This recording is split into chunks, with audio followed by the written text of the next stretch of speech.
Tax act 1961 खत्म होने वाला है। डायरेक्ट टैक्सेस कोड एप्लीकेबल होने वाला है फ्रॉम 1 अप्रैल 2025 से। तो आज की वीडियो में हम पूरा का पूरा इन डेप्थ डिस्कशन करेंगे। तो चलिए स्टार्ट करते हैं वीडियो को।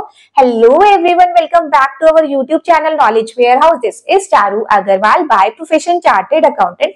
अगर आपको मेरी वीडियोस बेनिफिशियल लग रही है, प्लस अगर आप चाहते हैं कि आपको इनकम टैक्स की, जीएसटी की, जनरल अवेयरनेस, सोशल डेवलपमेंट के अपडेशन मिलते रहे, तो सब्सक्राइब करिए मेरा चैनल नॉलेज वेयर हाउस। अगर आप सब्सक्राइब करते हैं तो आपको टाइम टू टाइम नोटिफिकेशन मिलते रहेगी जो भी मैं न्यू वीडियोस अपलोड करूंगी।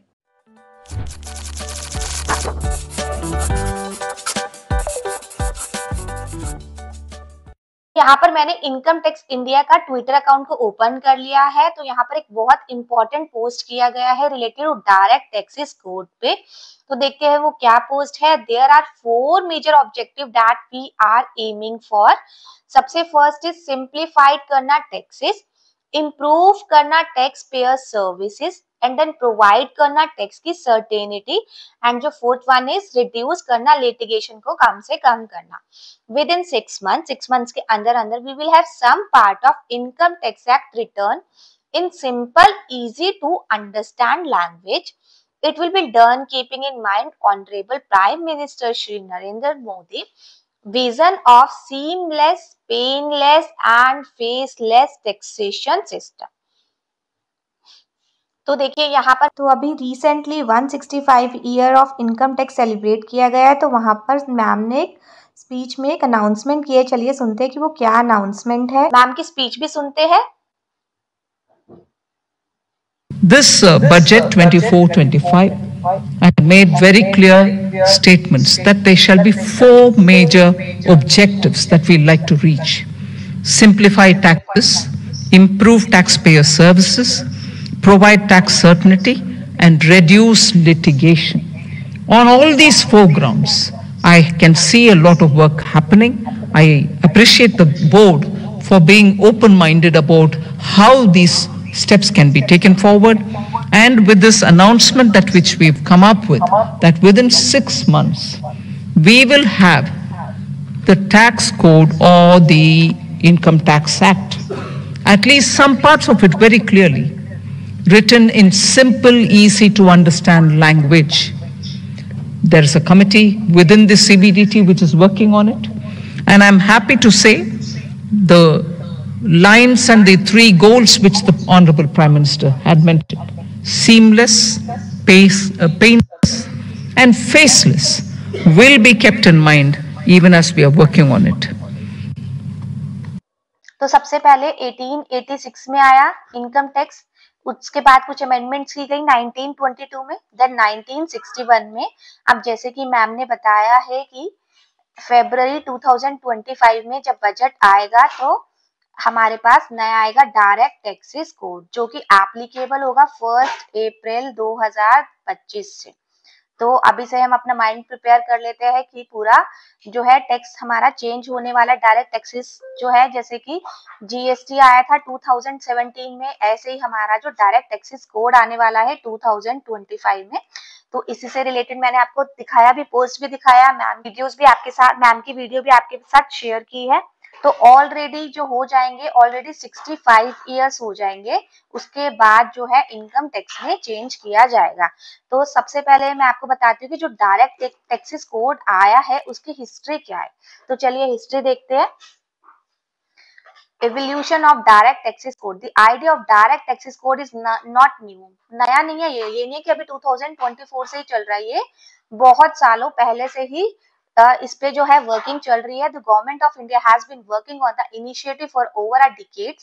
Is a timeline of key events. 2009 में सबसे पहले ये प्रपोज किया गया। The first draft of DTC was proposed to replace the Income Tax Act. 2009 में फर्स्ट ड्राफ्ट प्रपोज किया गया। देन 2010 में एक revise discussion paper was released and direct taxes code bill 2010 was introduced in Lok Sabha में introduce किया गया। Then 2013 में the DTC underwent further revision in corporate feedback from stakeholders. Then 2017 में एक 6 मेंबर टास्क फोर्स सेटअप की गई कि वो ड्राफ्ट करें न्यू डायरेक्ट टैक्सेस लॉ को। देन 2014 में, जो कि अभी हमने बजट सुना ही था, उसमें अनाउंसमेंट की गई थी कि direct taxes code imminent introduce by finance minister Nirmala Sitharaman. Then 2025 में जो अपकमिंग अब डायरेक्ट टैक्सेस कोड आएगा बजट 2025 में। दैट मीन्स आप सब तैयार हो जाइए, फरवरी में जो बजट आने वाला है उसमें डायरेक्ट टैक्सेस कोड आ जाएगा और ये जो एप्लीकेबल होगा 1 अप्रैल 2025 से एप्लीकेबल होने वाला है। क्लियर? तो थोड़ा सा ना कंपैरिजन डिस्कस करते हैं। Income tax act 1961 versus direct taxes code. तो देखो इनकम टैक्स एक्ट में असेसमेंट ईयर भी होता था, फाइनेंशियल ईयर भी होता था। लोग बड़े कंफ्यूज होते थे फाइनेंशियल ईयर का क्या मतलब है, असेसमेंट ईयर का क्या मतलब है। तो लेकिन जब जो नया डायरेक्ट टैक्सेस कोड आने वाला है ना उसमें असेसमेंट ईयर तो कुछ होगा ही नहीं, जो सारी बात की जाएगी वो फाइनेंशियल ईयर पे की जाएगी। तो जो असेसमेंट ईयर का लॉजिक होता है, जो अंडरस्टैंडिंग होती है वो अब समझने की जरूरत नहीं होगी क्योंकि लोगों को बहुत ज्यादा कंफ्यूजन रहती थी। तो अब सिर्फ फाइनेंशियल ईयर से रिलेटेड ही बात की जाएगी। देखो नेक्स्ट है सिंप्लीफाइड एंड सिंपल लैंग्वेज। तो इनकम टैक्स एक्ट में क्या है, बहुत सारी जो है कॉम्प्लिकेटेड लैंग्वेज है। दैट मीन्स जैसे कि not withstanding anything, does not exceed. तो लेकिन ये जो डायरेक्ट टैक्सेस कोड आने वाला है इसमें जो लैंग्वेज होगी बहुत सिंप्लीफाइड और सिंपल लैंग्वेज होगी। कोई प्रोवाइजो नहीं होगा, कोई एक्सप्लेनेशन नहीं होगा। लेट्स सी कितना ही पॉसिबल है कि प्रोवाइजो और एक्सप्लेनेशन नहीं हो। जो है इंक्रीज टैक्स बेस होगा। इनकम टैक्स में जो है बहुत कम टैक्स बेस है, तो ये एक्सपेक्टेशन की जा रही है कि जो डायरेक्ट टैक्सेस कोड हम लाएंगे उसमें जो है हम टैक्स बेस को इंक्रीज करेंगे। जैसे अभी सिर्फ 1% है तो इसको इंक्रीज करके एटलीस्ट हम 7.5% तो जरूर करें। देन जो है एग्जाम्शन कंसेप्ट इन्वेस्टमेंट्स को दिया जाएगा। तो ये बहुत अच्छा कंसेप्ट है कि इसमें अब जब आप इन्वेस्टमेंट करते हो तो वो भी आपको एग्जाम्शन होती है, जो आपको इंटरेस्ट मिलता है उस इन्वेस्टमेंट पे वो भी आपको एग्जाम्शन दी जाती है, और जो मेच्योरिटी अमाउंट पे आपको पैसा मिलता है उस वो भी एग्जाम्प्ट होता है। तो इसी कंसेप्ट को जो है बहुत और बढ़ाया जाएगा डायरेक्ट टैक्सेस कोड में। जैसे कि अभी करंटली हमें पब्लिक प्रोविडेंट फंड में ट्रिपल ई का बेनिफिट मिलता है, सुकन्या समृद्धि योजना में भी ट्रिपल ई का बेनिफिट मिलता है। तो ऐसे ही डायरेक्ट टैक्सेस कोड में भी बहुत सारी चीजें ऐसी लाई जाएगी कि ट्रिपल ई का कॉन्सेप्ट को बढ़ाया जाएगा। देन है no exemption no deductions. That means अगर आप देखो कि पिछले सालों में ओल्ड टैक्स रिजीम में कुछ भी चेंज नहीं आया, क्या चेंज आया, न्यू टैक्स रिजीम में चेंज करा। तो बेसिकली हम टैक्स पेयर का माइंडसेट करें कि आप माइंडसेट कर लो न्यू टैक्स रिजीम में ही आगे चलने वाली है। जो भी बेनिफिट्स है वो न्यू टैक्स रिजीम में ही दिए जा रहे हैं, ओल्ड टैक्स रिजीम में नहीं दे रहे। और जबकि ये जो फॉल टैक्स रिजीम भी कर दिया वो न्यू टैक्स रिजीम को ही कर दिया। तो दैट मीन्स टैक्स पेयर के दिमाग में एक वो इन्होंने सेटिंग कर दी है कि आगे जाके लॉन्ग टर्म के लिए जो न्यू टैक्स रिजीम ही आपको दिया जाएगा। तो इसलिए जो है डायरेक्ट टैक्सेस कोड में जो है कोई एग्जाम्पशन डिडक्शन ही डिडक्शन और एग्जाम्पशन नहीं दी जाएगी।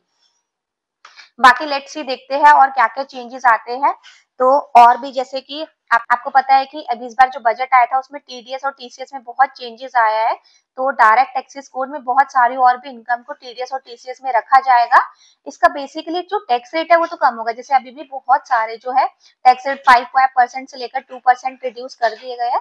तो बहुत सारे इनकम को डायरेक्ट टैक्सेस कोड में रखा जाएगा टीडीएस और टीसीएस के अंदर। इसका मेन मोटिव यही है कि अगर टीसीएस या फिर टीडीएस कट होगा तो आपका 26 एएस और एआईएस में शो किया जाएगा, जिससे कि जो टैक्स पेयर है उसको अपनी रिटर्न में शो करना ही करना पड़ेगा, वो उस चीज को हाइड नहीं कर सकता। तो टीडीएस और टीसीएस का जो स्कोप है वो भी बढ़ने वाला है डायरेक्ट टैक्सेस कोड में। बहुत सारी लिमिट भी चेंज होगी, जो कि लिमिट चेंज होनी चाहिए थी कि जो टैक्स है बहुत पुराना चल रहा है, तो इस अकॉर्डिंगली चेंज लिमिट्स भी की जाएगी। मार्जिनल टैक्स जो है वो भी बढ़ाया जाएगा, बहुत सारे सिंप्लीफाइड टैक्स रेट्स भी किए जाएंगे और भी बहुत सारे चेंजेस किए जाएंगे। तो यहाँ पर हमने थोड़ी सी डिस्कशन कर ली डायरेक्ट टैक्सेस कोड से रिलेटेड। तो मैं अभी आपको डायरेक्ट टैक्सेस कोड भी दिखा देती हूँ। देखिए यहाँ पर मैंने द डायरेक्ट टैक्सेस कोड 2010 को ओपन कर लिया है। तो ये 417 पेजेस का है। तो यहाँ पर आप देख सकते हैं। तो इसका लिंक भी मैं आपको डिस्क्रिप्शन बॉक्स में डाल दूंगी, आप चेक कर सकते हैं। तो ऐसे ही क्रॉस रेफरेंस कास्केडिंग इफेक्ट में भी चेंजेस आएंगे। ऐसे बहुत सारे और भी चेंजेस आएंगे डायरेक्ट टैक्सेस कोड में। तो देखते हैं 1 अप्रैल 2025 से ये इम्प्लीमेंट हो जाएगा। तो और भी इसके रिलेटेड कोई भी चेंजेस आते रहेंगे तो मैं उसकी वीडियो अपलोड करती रहूंगी। तो ऐसे ही मेरे चैनल पे बनी रहिए। तो आज की वीडियो हम करते हैं यहीं पर ही खत्म, मिलते हैं नेक्स्ट वीडियो में। अगर आपको मेरी वीडियोस बेनिफिशियल लग रही है तो मेरे चैनल को सब्सक्राइब जरूर करिए। Thank you.